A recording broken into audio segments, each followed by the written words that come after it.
नमस्ते। गीता का दूसरा अध्याय सांख्य योग या फिर द योगा ऑफ नॉलेज। जीवन में सबसे बड़ा युद्ध कौन सा है? वो बाहर नहीं, हमारे अंदर का युद्ध है। गीता के पहले अध्याय में जब अर्जुन बताते हैं श्री कृष्ण को कि मुझसे ये लड़ाई नहीं हो पाएगी, अपने अंदर की दुविधा के बारे में बताते हैं, तब गीता के दूसरे अध्याय में कृष्ण पहली बार बोलते हैं और इस अध्याय का उनका हर कहा शब्द एक आत्मा को जगाता है।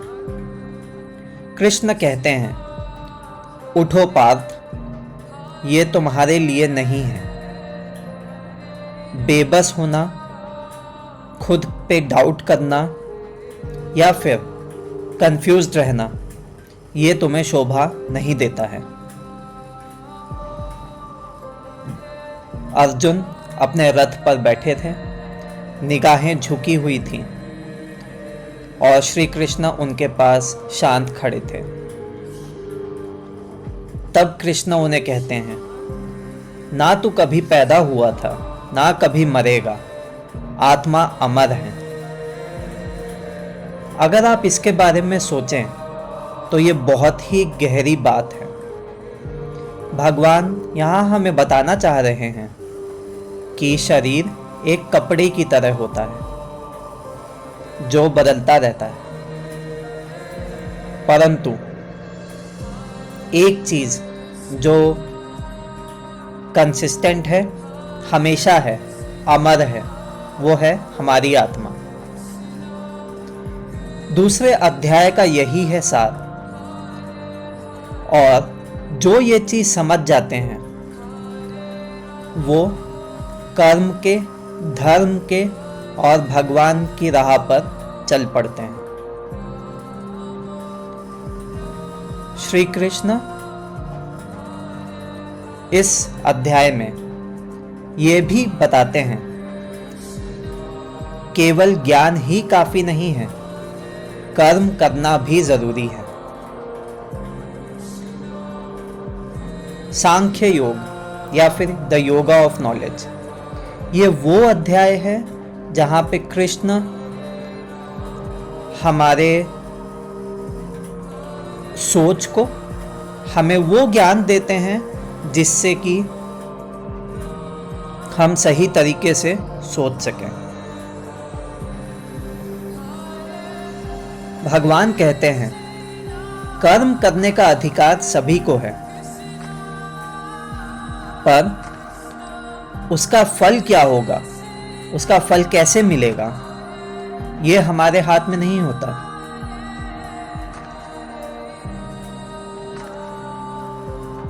फिर प्रभु कहते हैं कि जीवन जियो, लेकिन पकड़ के नहीं, छोड़ के। अगर आप थोड़ा इसको डीपली सोचें, थोड़ा ध्यान से सोचें, तो आप पाएंगे कि हम अपने चारों तरफ हमेशा एक रिजल्ट की अपेक्षा में लगे रहते हैं,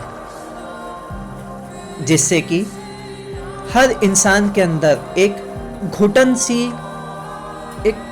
घुटन पनपने लगती है। जिंदगी जीते जीते हम अपने कर्म निभाते चले जाते हैं, अपने अंदर की आवाज को दबाते चले जाते हैं और एक मात्र जो अपने हमारे जीवन का सत्य है, जो कि है मृत्यु के पास जाके हर इंसान को कुछ ना कुछ मलाल रह जाता है। ये लिबरेशन नहीं है। इसीलिए भगवान कह रहे हैं, जीवन जियो लेकिन पकड़ के नहीं, छोड़ के। Live life liberatedly. इतना सब सुनने के बाद भी अर्जुन का मन विचलित था, लेकिन उनको कुछ दूर एक रोशनी की किरण दिख रही थी। ये किरण हर एक इंसान के अंदर होती है, लेकिन हम उसको देख नहीं पाते, हम पहचान नहीं पाते। ये किरण हमारी आत्मा हम उसको कभी समझ ही नहीं पाते। गीता अध्याय 2 का पूरा सार हमें यही बताता है कि हम सिर्फ शरीर नहीं हैं, हम हमारे जीवन का असली मकसद कर्तव्य के साथ जीना है। ये पहचानना है कि हम एक आत्मा हैं, हम एक परमात्मा का अंश हैं और उस परमात्मा ने पहले ही सोच रखा है कि हर आत्मा या फिर उनका हर एक अंश किस लिए है। तो मेरे हाथ में तो वो रिजल्ट रह ही नहीं गया। मेरे हाथ में तो बस ये है कि भगवान ने जो मुझे कर्तव्य दिया है मैं उसको पूरी निष्ठा से करता रहूं। फल का त्याग करना, काम का योग ही मुक्ति का मार्ग है। अगर हम जीवन को इस दृष्टि से देख पाए तो भगवान कहते हैं कि एक इंसान खुद को लिबरेटेड फील करेगा। नमस्ते मुझे सुनने के लिए, और यही था गीता का दूसरे अध्याय का सार। धन्यवाद।